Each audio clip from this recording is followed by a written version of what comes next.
Continuamos la entrevista con Manuel García, con quien en el primer bloque estábamos conversando sobre los retos que hay para el ejercicio del derecho a la participación, en especial los pueblos indígenas, y su influencia en las políticas públicas. Si estos pueblos indígenas, tanto los amazónicos como los andinos, eran considerados sujetos de derecho para estos procesos participativos, y además, cómo los veía el convenio 169 de la OIT. Profundizábamos el tema del censo y nos decía algo innovativo, que el censo próximo a realizar va a incorporar este tema de la autodeterminación de los pueblos, cómo se autoidentifican. La autoidentificación. En el caso de la autoidentificación y otras agendas que se levantará información sobre el tema de territorio. ¿Cómo esperamos que debería ser esto? ¿Y cómo percibes tú que viene siendo la agenda de implementación de saneamiento territorial a nivel rural, tanto para los pueblos indígenas como para otros usuarios que están en la zona rural que aún tienen pendiente el tema de titulación de sus tierras? A ver, sin duda hay un déficit muy grande en políticas públicas para resolver la problemática de los pueblos indígenas en el Perú. Yo creo que esa es la gran asignatura pendiente. Estamos hablando de políticas públicas que promuevan la identidad, la cultura, el derecho al uso de las lenguas. Estamos hablando de políticas públicas que promuevan la participación efectiva de los pueblos. Estamos hablando de políticas orientadas a promover el bienestar de los pueblos indígenas, su salud, su educación, programas sociales culturalmente pertinentes, culturalmente adecuados. Estamos hablando de políticas públicas que promuevan el desarrollo de las economías locales, la seguridad alimentaria.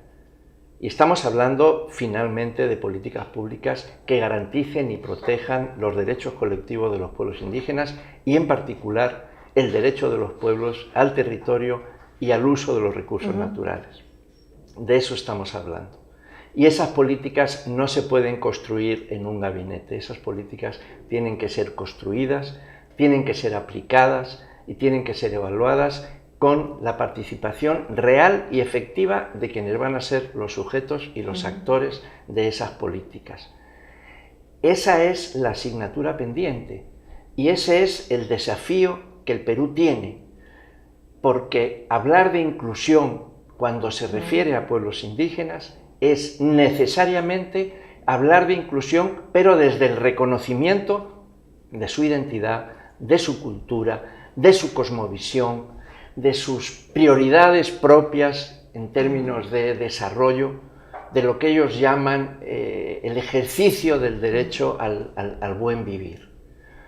El Perú es una sociedad plural.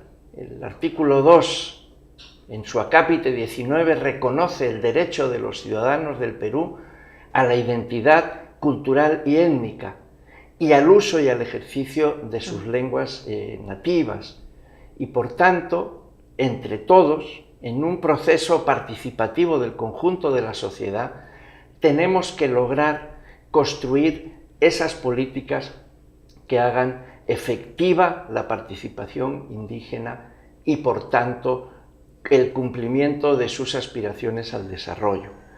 El territorio es clave para eso y tenemos que reconocer que hay avances en procesos de reconocimiento y titulación, pero que hay también orientaciones riesgosas a privatizar el territorio comunal, orientaciones riesgosas a poner los derechos colectivos sobre el territorio a un costado en aras de supuestas necesidades de desarrollo y eso implica al final situaciones de conflictividad.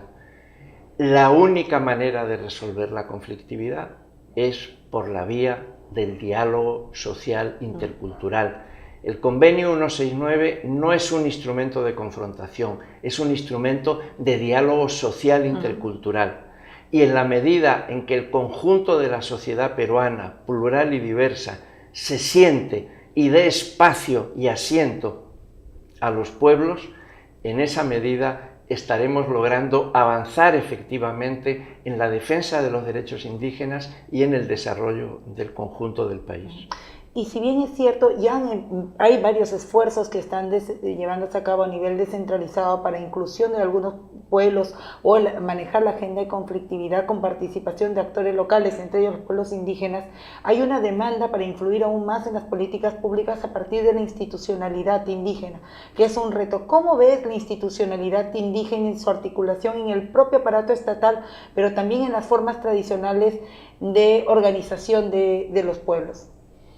Mira, acaba de suceder algo que quizá ha pasado desapercibido para gran parte de la población. A fines del año pasado, el Ministerio de Cultura ha dado una resolución ministerial creando un grupo permanente para la coordinación y seguimiento de las políticas públicas dentro de la estructura del Viceministerio de Interculturalidad, y en ese grupo participan las 7 organizaciones nacionales que representan a los pueblos y comunidades indígenas del Perú y el equipo directivo del viceministerio.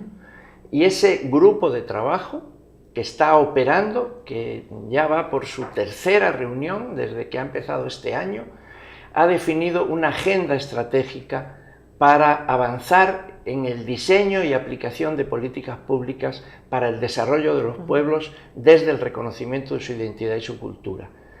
Ese grupo va a empezar ahora a desplazarse a las diferentes regiones para involucrar a los municipios y a los gobiernos regionales y a las federaciones regionales indígenas en esas regiones para reproducir este esquema de participación a nivel regional y a nivel local. Si logramos realmente que los pueblos y las comunidades se encuentren representados ahí donde se deciden las cosas sobre ellos, estaremos poniendo sin duda el mejor remedio, el mejor remedio preventivo a las futuras situaciones de conflicto, porque detrás de cualquier situación de conflicto lo que hay es un largo espacio de invisibilización y de no tomar en cuenta las opiniones de los pueblos y las comunidades. Qué importantes estas tus últimas palabras. Es necesario justamente impulsar estos esfuerzos para visibilizar a los pueblos y hacer que estos espacios funcionen, que la representatividad también permita hacer llegar las voces desde lo rural hacia los más altos niveles de gobierno. Muchas gracias, Manuel, por la entrevista. Nos ha quedado muy corto para tratar tantos temas interesantes, pero te invitamos para seguirnos acompañando en una próxima oportunidad. Amigos, será hasta una siguiente vez en esta secuencia Agenda Ambiental. Hasta el pronto.